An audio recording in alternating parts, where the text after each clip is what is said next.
Yo, Yo, what up, my guy? what's good? Long time no see. Yes, sir. Oh, So ladies and gentlemen, we are coming down to the very end of this college football season. A lot has yet to be put into stone. We got teams vying for one of those coveted, beautiful, golden four spots that we call the CFP. So we're going to break it down. We're going to talk about Alabama, USC, TCU, and the winner of Michigan and Ohio State, because that's where it really all lies right there, man. So without further ado, my name is Corey Hilliard. The man next to me, Brandon Hill, a.k.a. B Hill, a.k.a. B. We are the House Divided. If you've been here before, you know what to do. Come on in. Come get you some of these Thanksgiving leftovers. But if it's your first time, mi casa, su casa. Whether you've been here before or it's your first time, B-Hill's got to hit you with the house rules. you guys know what it is around here. If you're not already, please hop down there and hit that subscribe button for us.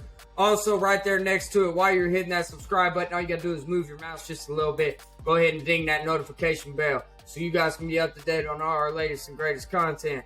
Last but not least, hop down there in them comment boxes, of course. We want to hear from you guys always. And if you like the content that you guys are seeing and what you're hearing, please smash that thumbs up. That helps with the YouTube algorithm. Get us out there on the platform to where we're going to be seen by more people and our channel can actually grow. So, as you alluded to, Corey, we're getting down to it, man. This is make or break Saturday right here, man. We're going to really see what these teams are about, man. We're going to see it's going to not necessarily start forming itself, but it's technically minus the conference championship Saturday next week. This is just as big. And we're going to start out here in the Big Ten. We've been talking about this conference all year long, Corey. They're not deep. They don't have any kind of weapon. I mean, other than Penn State minus Michigan and Ohio State. So you got Michigan and Ohio State. And then you got maybe Penn State. They're a respectable opponent, but they're not somebody we ever look at as like a college football playoff contender. So as far as contenders go, Michigan and Ohio State are the cream of the crop in that division, in that conference. You got, I mean, if I'm not mistaken, Harbaugh pool, they beat them last year, did they not? Michigan beat Ohio State. That's why they were in the playoff. That had to be. Yes, sir. They beat them in Ann Arbor by in the Big House. I think 2 touchdowns. Yeah.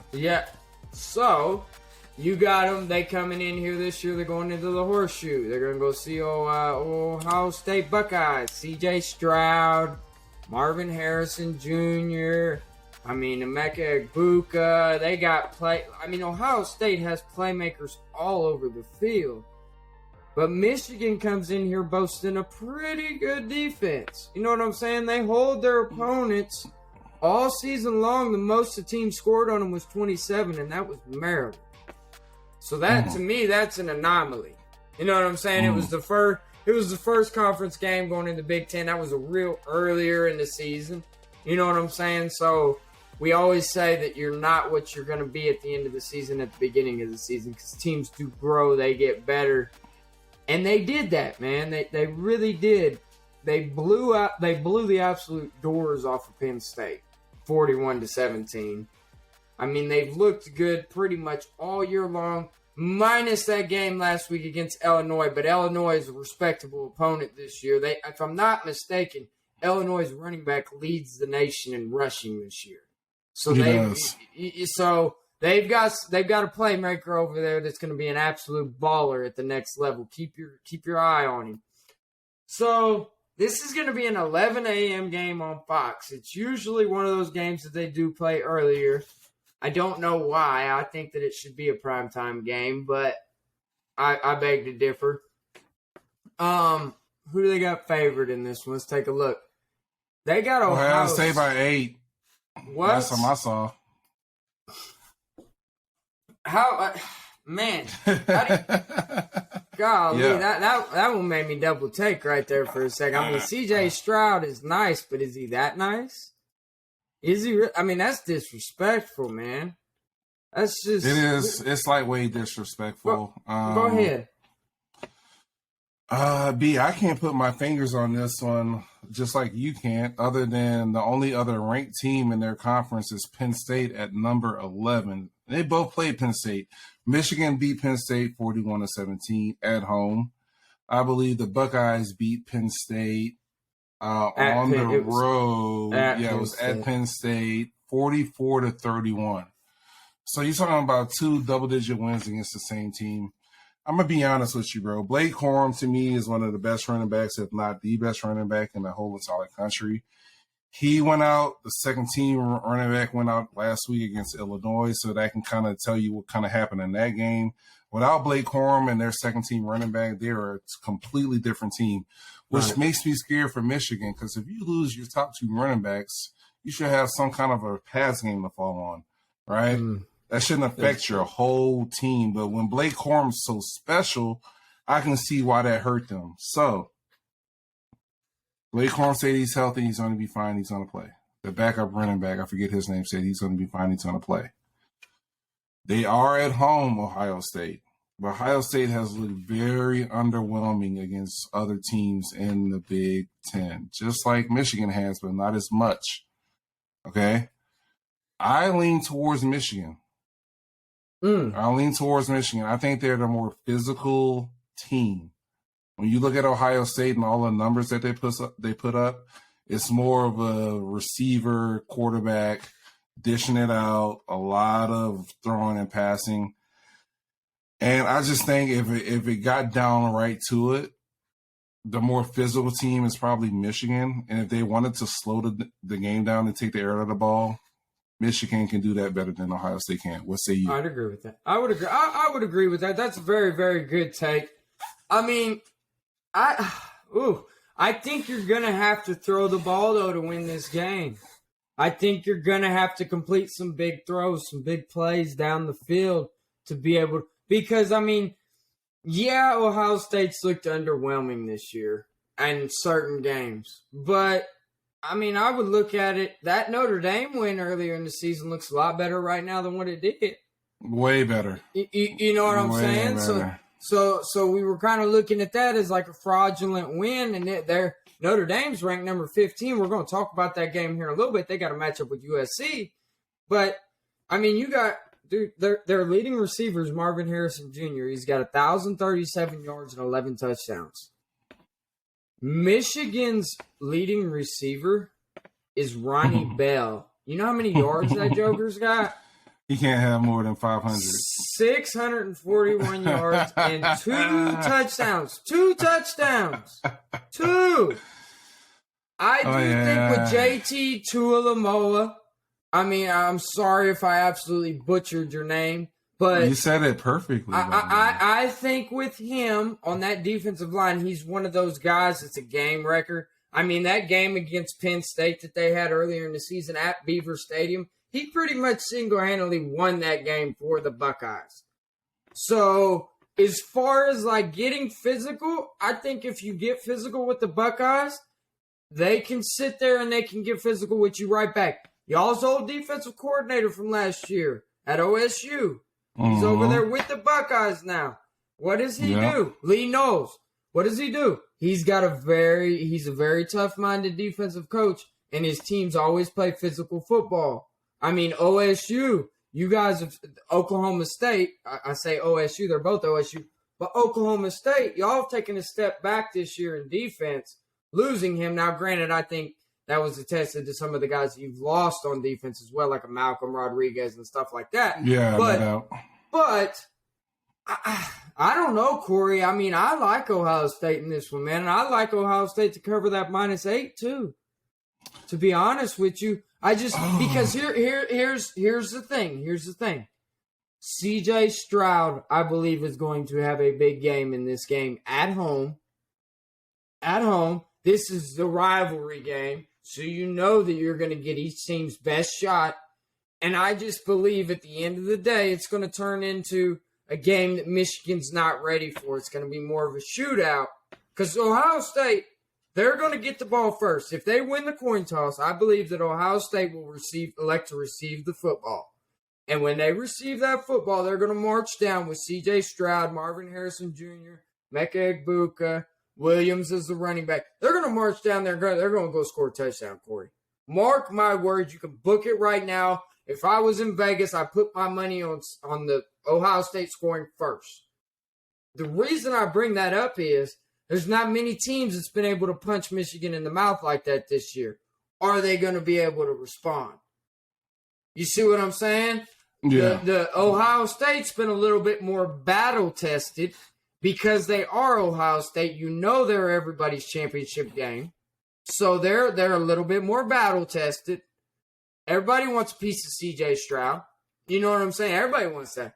And the dude has absolutely done nothing short of go out there and ball this year. I mean, he's a Heisman candidate for a reason, Corey. You know what I'm saying? So I think Vegas is on to something here.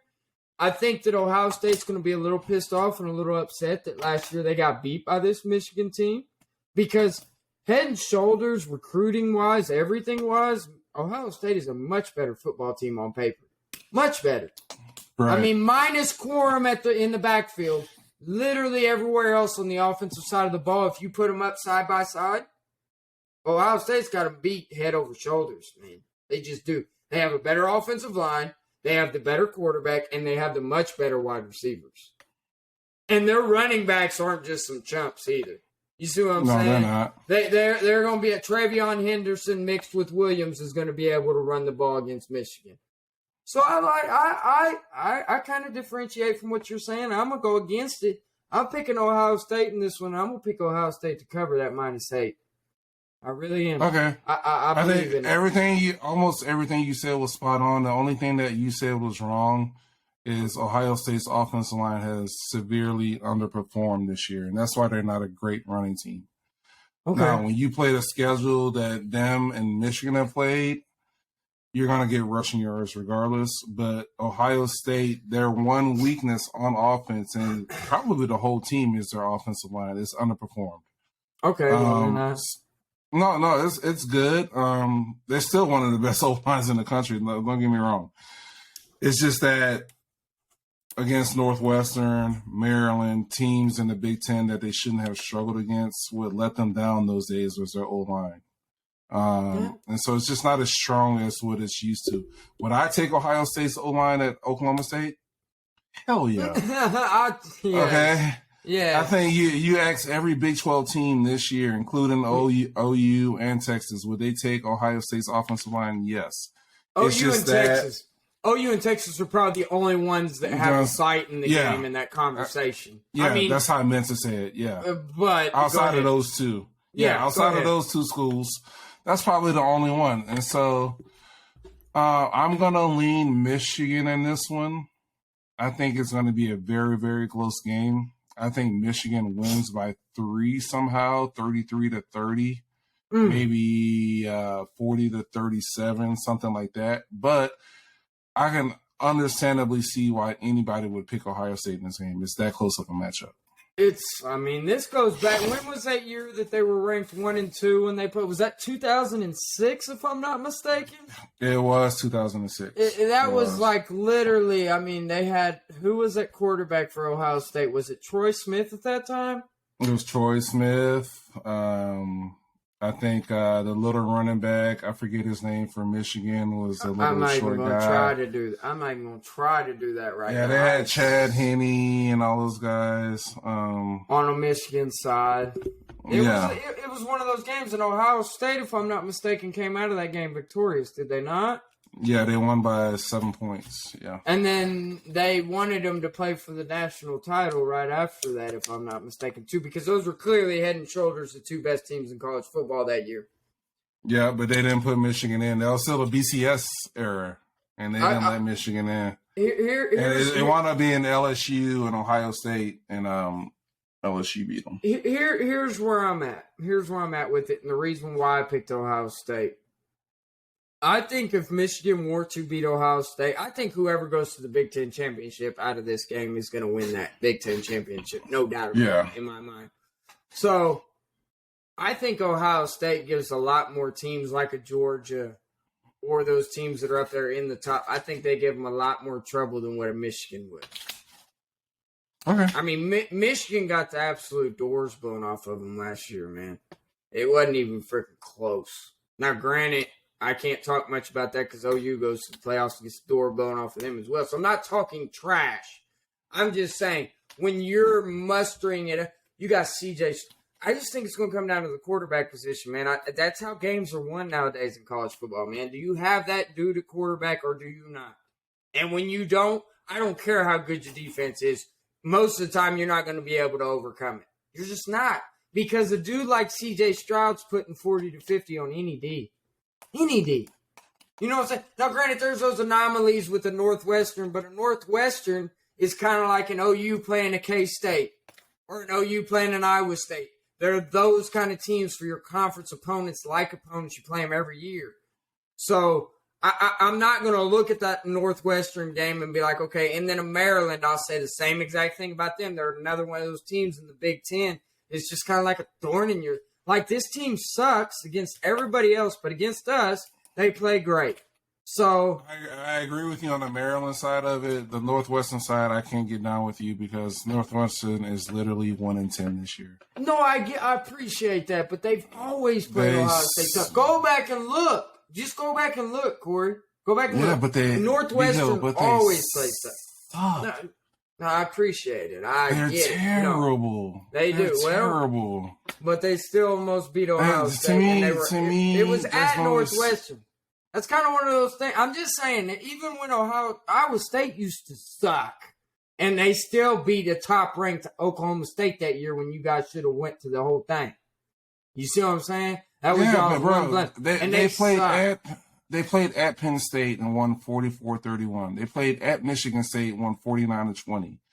They played, who else did they play at? They played at Maryland. That was the other close game that they had. Wow, these jokers only played 1, 2, 3, 4 away games the whole year? Yep. Wow. Worked out for them this year. That schedule was flipped for them.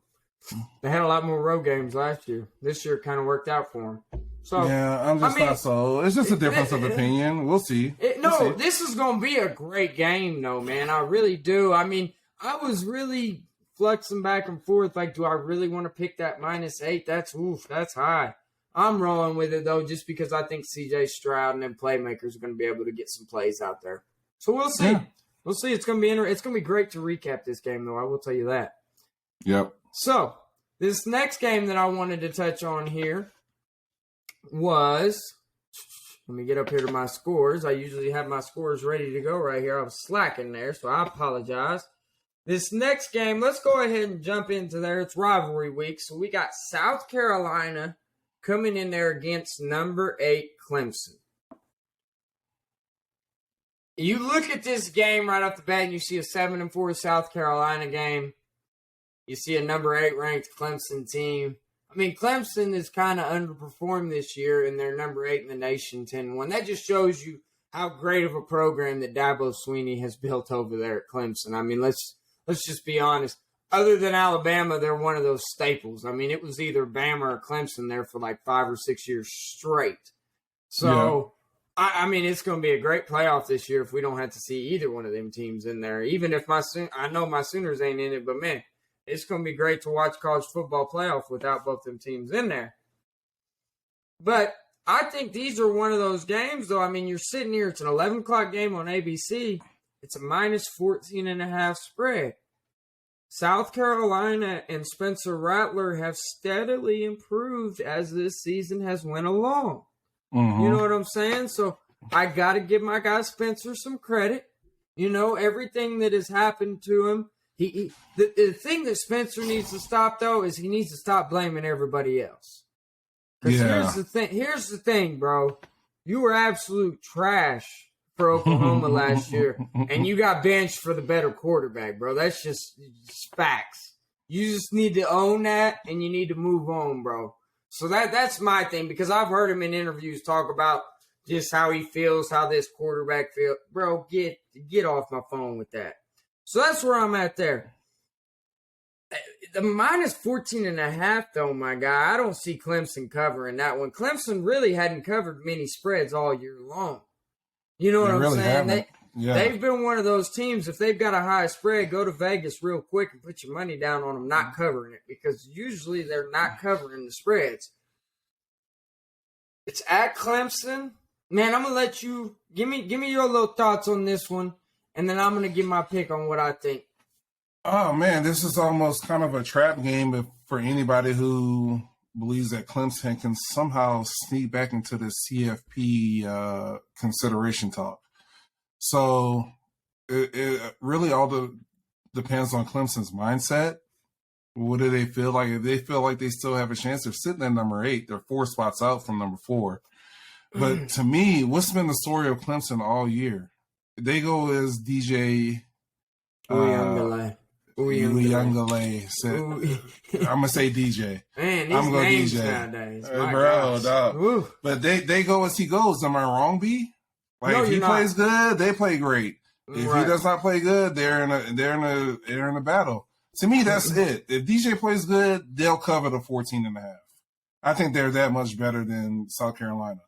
If he doesn't, they're going to be in the game. I agree 100%. I think with Clemson, I mean, I still think they got a pretty good defense over there. They got a good enough defense to be able to get. Here's the thing about Spencer Rattler: you rattle that guy, he's going to throw the ball to you. Yeah, I mean, he's only got 14 touchdowns to 9 interceptions this year, so he's not had just a phenomenal year. Now, granted, he's improved as the season's. Really, what happened is he's hitting the bottom half of the SEC. That's not really that good, and he started winning. There you go.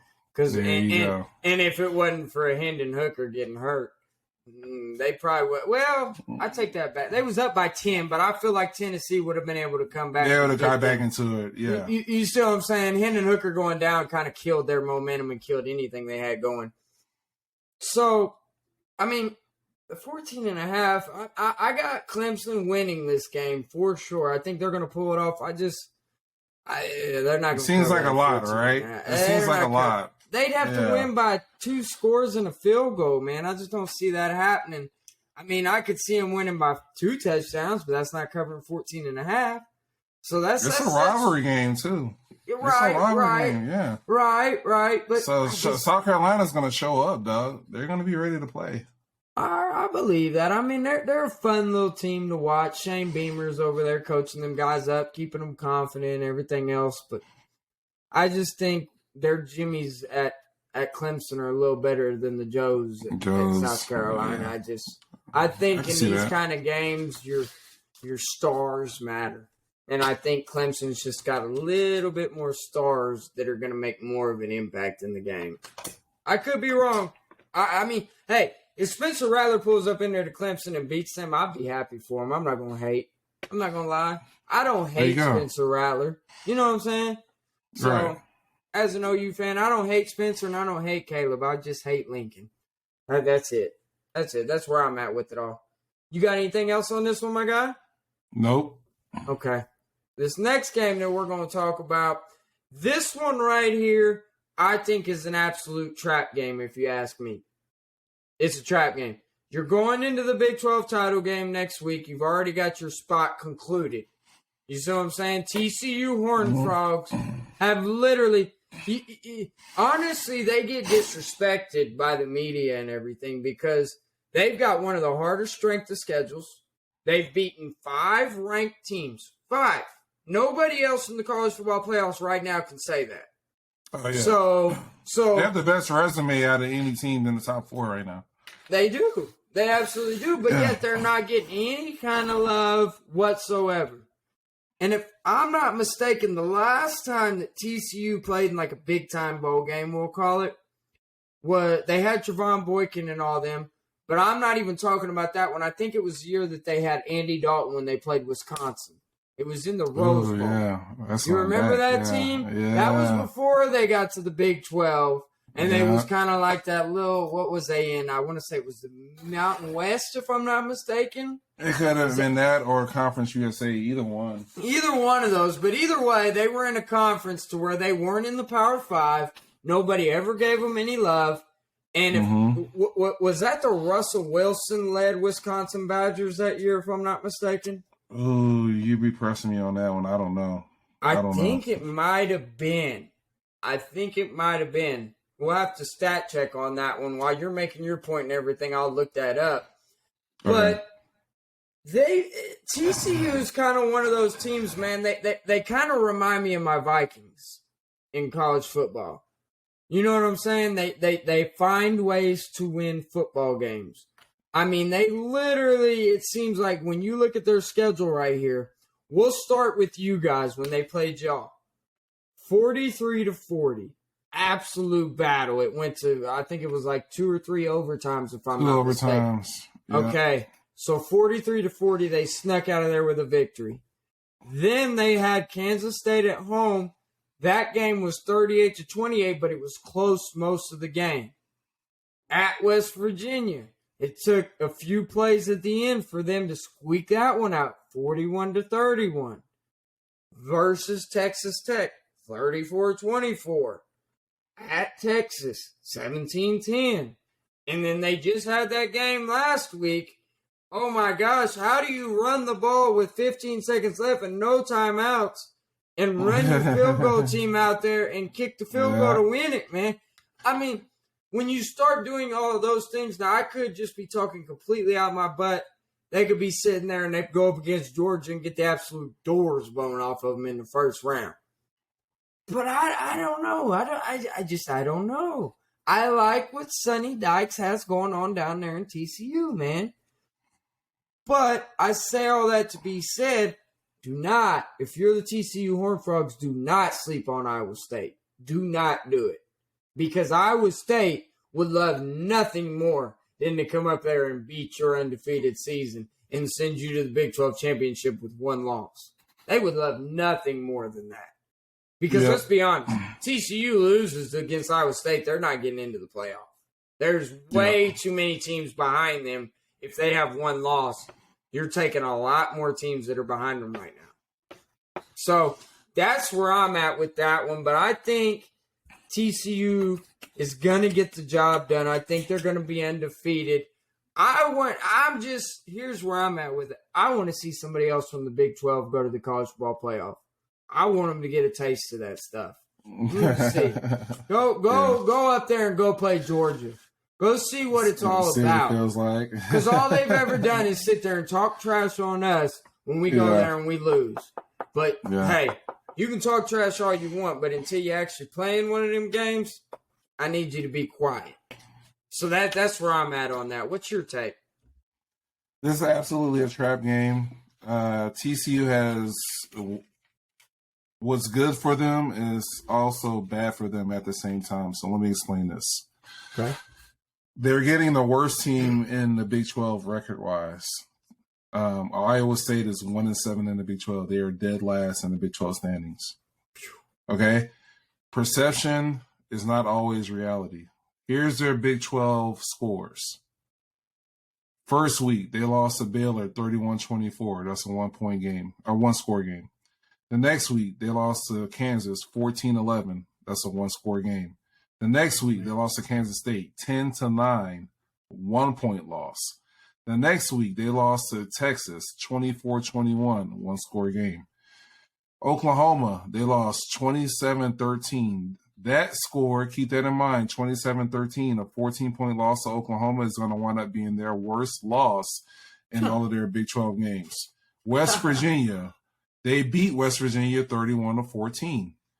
Oklahoma State, they lost to Oklahoma State 20-14, 6 points. And they lost last week to Texas Tech 14-10. Every one of their games outside of the Oklahoma game, they've lost by 7 points or less. In the one game that they lost, the biggest one, 14 to OU, and they won one against West Virginia, who they beat 31-14. Okay? So, TCU, you're getting the worst team in the Big 12, record-wise. Right. But you're also getting a team in the Big 12 whose worst loss is a 14-point loss to OU. They've lost every other game in the conference by 7 points or less, and they beat West Virginia 31-14. A West Virginia team that has beaten Baylor, a West Virginia team that has beaten OU, a West Virginia team that has beaten, God, I can't even think of the other team. but a very capable West Virginia team, and they put up 31-14. So, is this a trap game? You best believe, bet your bottom dollar, bottom dollar, bet your sweet ass. This is a trap game if you ever seen one. Iowa State ain't scared of them boys. They ain't scared of them. And Iowa State, too, if I'm not mistaken, they got one of the best defenses in the Big 12, too. And one they have the best defense. And it's like top 15 in the nation, is it not? I mean, they're up there. Yes, overall. It's a stellar defense. They got some guys that'll straight up hit you in the mouth. I mean, they protect the run very well, and they don't let you pass it on them. And in the second half, they're almost shut down. I mean, really, that game against Oklahoma, I was actually surprised Oklahoma won the way that they did, to be completely real with you. But dude, you don't have the second. You don't have 6 losses in the Big 12 by 7 points or less, and not be a good football team, and not be a good defensive football team. What's let them down is they have the worst offense in the Big 12. Yeah, they're trash. So they're absolute trash. They only scored 13 on my Oklahoma Sooners. That's trash. Yeah. If you ain't there it is. No, I was gonna say I expect them to lose to TCU just like you do. I don't know about the spread, but I expect them to lose. But they've shown all year that they play close games. They'll probably keep it close. Minus 10. Yeah, I think they'll beat the spread. I think they'll lose by 7 or 8. Okay, I like that too. I like them to cover that spread, but I think it's going to be one of those games that's going to take every bit of Max Duggan. It's going to take every bit of your playmakers to win this game against Iowa State. And if you even get, but it's kind of one of those things too. It wouldn't surprise me if Iowa State beat them because TCU, sometimes teams that aren't used to this kind of stuff don't know how to handle these type of games. You know what I'm saying? Like, when was the last time Max Duggins played in this kind of a game that meant something like this? He had. Oh, yeah, just all this year. I mean, so since they got in the top 10, he's played in like 4 of them. But this is, as the further you go along, you're right. It gets magnified. They get bigger, it's even more. You got people talking about you now. I mean, they weren't talking about you before. Yeah. Can you handle it? You got a little bit more media in there at your press conferences, listening to what you got to say. I mean, I'm not picking an upset here. I'm just saying, red alert. You better be on red alert, and you better be ready because them Cyclones will be. Because Matt Campbell, if there's one thing that he will do, he will have his boys ready to play some football. Oh, yeah. I can guarantee you that they have literally nothing to lose. So it's one of those. That's a scary thing, especially in the Big 12 whenever a team has absolutely 0 to lose. They're going to come up in there at TCU and play a ball game. So, you got anything else on this one before we move into the Iron Bowl? Nope, that's it. All right, man. We got the Iron Bowl here. We got Alabama going up against Auburn. This really is typically more of a higher matched game. You know what I'm saying? Usually Auburn's at least ranked in the top 25 or at least close to it. Auburn this year, though, has been a little underwhelming. They're already out there. They're looking for a new head coach. You know what I'm saying? But I would beg to differ that Alabama hasn't been a little underwhelming this season. I mean, you had the Heisman Trophy winner coming back at quarterback. But what have we said all year, Corey? Me and you both have echoed this. They don't have the playmakers at Alabama this year. They got running backs. They got the quarterback.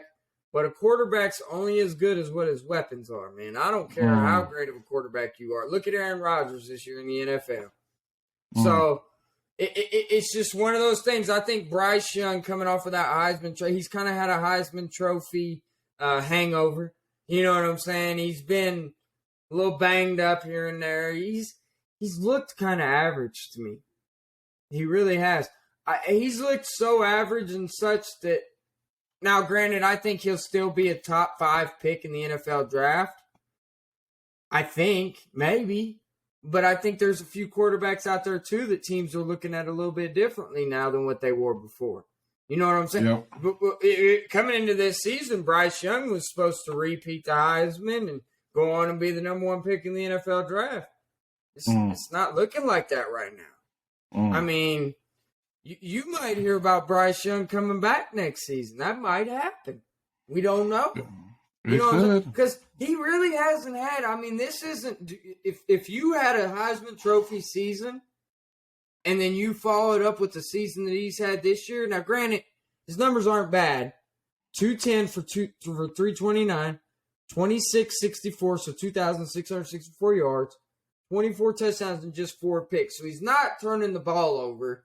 He's not costing his team games or anything. He's having to hold that ball a little longer because he doesn't have a Jamison Williams over here. You know what I'm saying? He doesn't have all those guys. He doesn't have the guys in the backfield. Gibbs has been okay, but Gibbs ain't better than Brian Robinson that plays for the Commanders right now that he had last season. Yeah. You know what I'm saying? It's just right. I mean, Alabama showed you who they were whenever they lost to Georgia when Jamison Williams went down. They showed you who they were without the playmakers. You should have listened to it and seen it last year and seen that this is how this was coming. So there it is. That's where I'm at with it. But on this game, though, listen to this spread, Corey. Minus 22, my guy, in a rivalry game. Yeah, I already saw it. I agree with every bit of it. I'm not going to take long at all. This should be an easy win for Alabama. I fully expect them to cover the 22 or 22 and a half, whatever it turns out to be. And that's nothing against Auburn. I just think they're completely outmanned. Even as bad as, not bad, as down as Alabama is down for Alabama, it's still that Auburn hadn't really done anything all year. They're on their second coach, Cadillac Williams, who used to play at Auburn. Good story for him, but they just don't have the horses, bro. Alabama should fully dominate this game. They should. They absolutely should. And I mean, isn't that crazy that we're talking about a down year and they're 9-2 and number 7 in the nation? That's what I'm saying, bro. What I would do for my Sooners to be number 7 in the nation at 9-2 right now. I mean, my gosh, yeah. I'm honestly ready for this season to be over. I don't know about you, but that's kind of where I'm at with it right now. You got anything else on this one before we hop into this last one? Nope. Okay. This one right here, this is for all the marbles. You know what I'm saying? Is USC for real?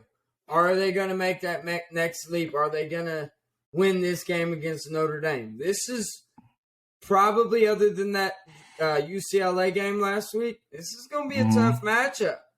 You know what I'm saying? Notre Dame, they can run the football.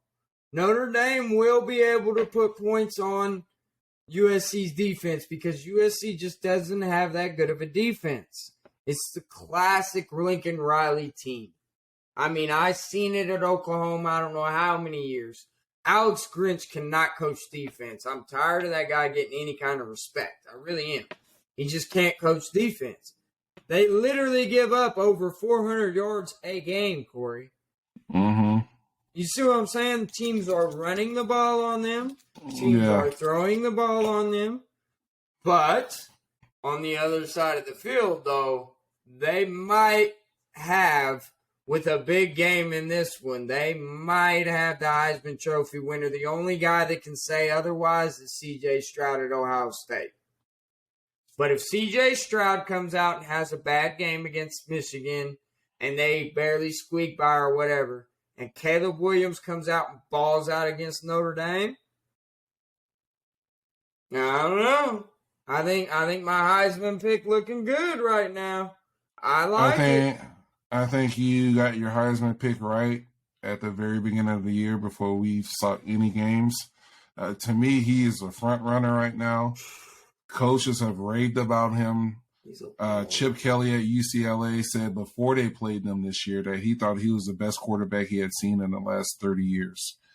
What that guy does on the football field is unbelievable. Special. The way he maneuvers and works around the pocket, throwing on the run to his left and right, the accuracy in which he throws on the run. Just his ability not only to have the accuracy and to pinpoint it and put it on somebody, but his array of throws and how he can back shoulder people. How if he throws a slant and there's somebody in the middle that he can put the slant low and behind the guy. and not just low and behind like it's a bad throw, like literally on his back hip and allow the receiver to fall down. Yeah. It's just he's a total package. He is a total package. I was a little skeptical when you called his name for your Heisman frontrunner this year before the year, but the more and more I watch him, the more and more I am convinced that he's a way better quarterback than C.J. Stroud, and that's nothing against C.J. Stroud. C.J. Stroud does a great football, very accurate, can spin it with the best of them, but give me Caleb Williams. Oh, yes. When things break down and you have to get outside the pocket and make something happen, he's that guy. Now, He can extend plays. He's very good at that. Here's the caveat. Here's the flip side of the coin. Notre Dame has been on the absolute tear lately. They have. Okay. They had that preseason ranking of 5. They didn't live up to it early, but now they're starting to looking like one of those teams that can really hurt USC. Ball control, hold the ball, keep Caleb Williams off the field. That should be their number one objective. If I'm sitting in that meeting room with those coaches, I'm like, dog, I don't care what we do, but we got to run the ball and we got to eat this clock and we got to keep that dude number 13 off the damn field. Yep. If they do that, they got a strong chance. But with all that being said, I like USC a lot. I like them to actually cover the 4.5. I like them to win by like 7. I like them by 7 points. Okay. I got them by 10. I think they're going to win this game by like 10. I could see like a 41-31 ball game. That's what I could see in this one. Yeah, second round.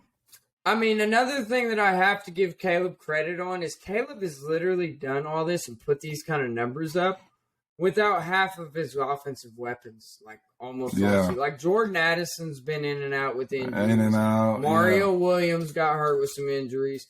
Dye, the running back, he freaking tore his ACL a couple weeks ago. I mean, it's just all you have to do, and that's a suspect offensive line he's been playing behind all year. That offensive line is not that good. He makes it look better than what it is. When you have a playmaker like that can extend plays, that's an offense. When an offensive line isn't that good, that's their favorite thing ever. They don't have to block that long. You know what I'm saying? Because if they miss their block or something, he can get around that. He's very hard to get a hold of. I knew it last season when he played at OU. Whenever he came in against Texas, we were down. He willed us to victory. Those games against Oklahoma State and Baylor that we lost later in the season, that wasn't Caleb's fault. Lincoln was checked out. He wasn't ready. I mean, we were literally. He was too predictable. It was too predictable. Well, literally. Not only that, they were road games in Waco and in Stillwater against the two teams that wound up playing for the Big 12 championship. I understand that. You know what I mean? It was the two best defenses in the Big 12. No. You know, you understand? You guys were great last year at OU. You were 10-2, wound up being 11-2. You just didn't have the offensive weaponry, all right, to go ahead and like really win those games. Like Stogner, you had Marvin Mims. Y'all didn't have like a C.D. Lamb or a Sterling Shepard. I'd agree with that. Or, you know what I mean? Or like a Hollywood Brown. I would agree with or that. Mark Andrews. You know what I mean? I would agree with that. And so 100%. You just ran out to the two best teams on the road with the two best defenses. So you played the two best defenses on the road that wound up playing for the Big 12. So, and he was a freshman. He had never experienced anything like that. It's different. It's just different when you come from high school to college. No, I agree with that. But the thing is, too, though, I mean, it has to be said, man. And I'm not just being a crybaby OU fan because I'm honest. I'm over it. I could care less at this point. But Lincoln Riley, man, was checked out of those games. That was the beginning of the end for him. He already had his contract signed with USC. That stuff was already under the table getting taken care of. I mean, and he was just, if you go back and you watch those games, he literally took Caleb Williams out against Baylor and put Spencer Rattler in like that was about to do anything. Let's just come on. Are you serious? You know what I mean? Like, really? Really? And then what did Caleb Williams do? He scored on like one of the last drives of that game. It didn't mean nothing, but he put him back in and they went and scored. And Caleb got his hand stepped on in that game too. People tend to forget about that. The guy literally had a guy step right on his throwing hand. So you had that to factor in as well. The game against Oklahoma State, in our first half, right? We had our first half of football. I can't remember what the score was at halftime. You might have remembered. 24-24. Okay. He literally came out in the second half and did not change a thing. Played the exact same play call. We were so predictable. Usually, Lincoln Riley had a step above everybody else as far as an offensive mind, because as much as I hate him, the guy's a hell of an offensive coach. He can coach some offense, and he can coach some quarterbacks. You see what I'm saying? Mm-hmm. So, I just think that he was handicapped last year. I think that the game against Oregon, now granted it was against a bunch of their backups and everything because a bunch of guys went to the league and did not participate in the game. But they still had some dudes out there. Oregon was still a respectable team last season. And that game where we didn't have Lincoln Riley as our head coach and we were just able to just go out there and let it loose, Caleb Williams looked exactly like what he did this year, and it foreshadowed for the next season. Yeah. You see what I'm saying? He absolutely balled out in that last game in an Oklahoma uniform. So I like Caleb Williams. I think he's absolutely fun to watch. I second everything you said. All them coaches about him being one of the best players in the last 30 years. I mean, the dude's going to win a Heisman. They're going to make it to the playoffs. Let's just be real. You can see it right now. I mean, Ohio State and Michigan they're going to execute each other, right? Yeah. So honestly, if you're USC, you probably want Ohio State to win. Because I could probably see a scenario to where they would put, if it's a close game, let's say it's like a barn burner 3-point win. Ohio State loses to Michigan. 3 points. Are you telling me that the conference or the committee wouldn't sit there and consider Ohio State at number 4 as your only loss to the number 3 team in the nation? That's your only loss. Are you telling me they wouldn't? And then you have but then you have Georgia. Listen to this. You have Georgia that beats LSU. Okay. And then Tennessee, they're already out of there, so you don't have them to compete with anymore. LSU's out of there. If they lose to Georgia. So here's what you're saying. Who are you picking? Are you picking a USC over a Michigan or over an Ohio State with one loss only to Michigan? Are you picking that? Here, we both say LSU's going to lose to Georgia. Georgia's number 1. They're solidified. OSU and Michigan have a close game. Say one of the teams win by 1. And say the committee puts OSU and Michigan in there. That's 3 spots. The last spot comes down to TCU or USC. And TCU loses to Kansas State. Oh, then they're out. It's definitely USC. It's no question. You can't put Bama in. You would have Ohio State and Michigan up there as well, wouldn't you? Yeah, you can put both of them in and then put USC in. I have no problem with that. Okay. Look at what's after USC at 7 and 8. It's Bama and Clemson. Okay. TCU wins. The TCU and USC wins out. And Ohio State loses by 3 in a close game. It's between Michigan and TCU and USC wins out. It's between Michigan, Ohio TCU. State. It'd be between Ohio State. No, because Ohio State will be the loser in this one. Oh, I'm saying they're the loser. So it's between Ohio State, TCU, and USC for the 2 out of the last 3 spots. Because to me, I think it's a lot easier for USC to get in there if Michigan loses. Yeah. It's status quo. It'd be a lot harder for the number 2 team to drop down to number 5 after losing to the number 3 ranked team. Yeah. Yeah, no doubt. So I think in that case, USC might be left out. I really do. I think that they would put an undefeated Big 12 champion TCU in. I mean, you'd have to. You can't not. Well, we already said TCU has the best resume right now of all the teams. They've beaten the most number 1. They have the most top 25 wins. They have all of this stuff in their favor. They got the hardest strength of schedule. They got so much going for them that it's almost impossible to leave them out over USC. Okay, so USC at this point, they're going to be rooting for TCU to lose. They're going to be rooting for Georgia to win. All right, because if LSU beats Georgia, then we got major issues for everybody. If LSU beats Georgia, Ohio State loses by 3, a close game to Michigan. It's doomsday. And TCU wins. What do you do? And USC wins. Yeah, it's doomsday. You'd have to start sorting out the bodies and figure out what to do. I mean, I think that's where they're going to come down to their denominator, though, their de facto conference championships. Who's got the conference title game at that point? But you know how much they love the SEC. So LSU's getting in. If LSU beats Georgia, Georgia's in too. And Georgia's in too. So there's 2 spots. Okay. So you got Michigan, Ohio State, TCU, USC. You got 4 legit teams for 2 spots. You don't know what's going to happen at that point. It'd have to be TCU. It would have to be. They're undefeated. So TCU's the third. So Georgia, LSU, TCU, and then you got Michigan and Ohio State. And USC. One of those big teams is getting in. Woo. No, Michigan's already in because they beat them. So Michigan will be in. So we got Georgia, LSU, Michigan, Tennessee. Ooh, my God. No, not Tennessee, TCU. Georgia, LSU, Michigan, and then TCU or USC at that point. It's a lot. My gosh.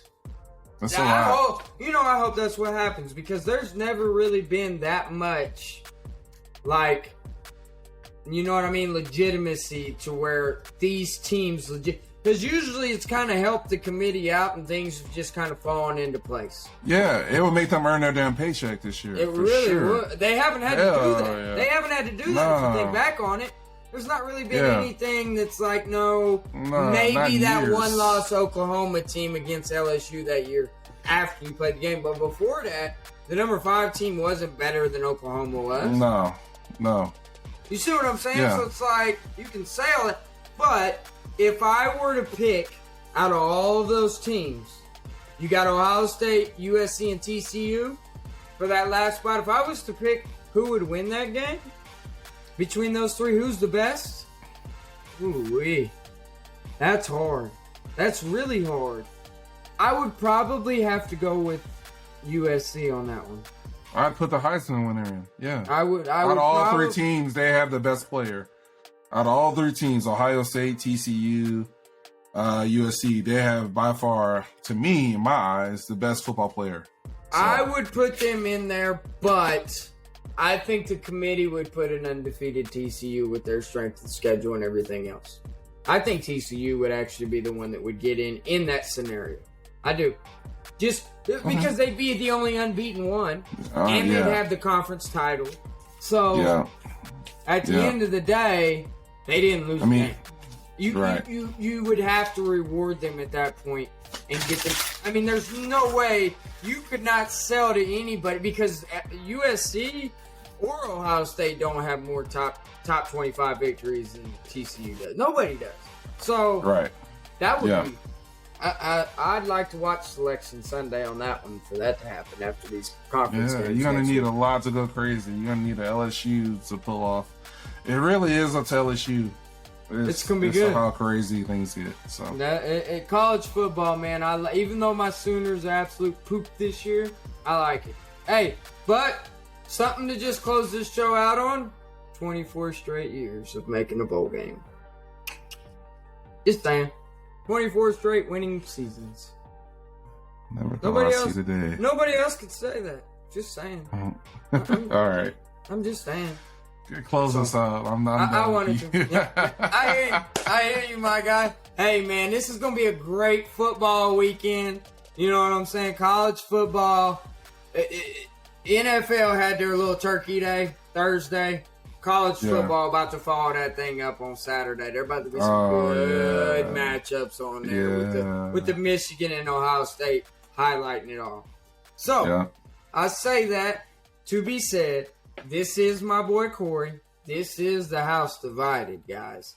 we signed on in to talk some college football. We're going to go ahead and we're going to sign on out.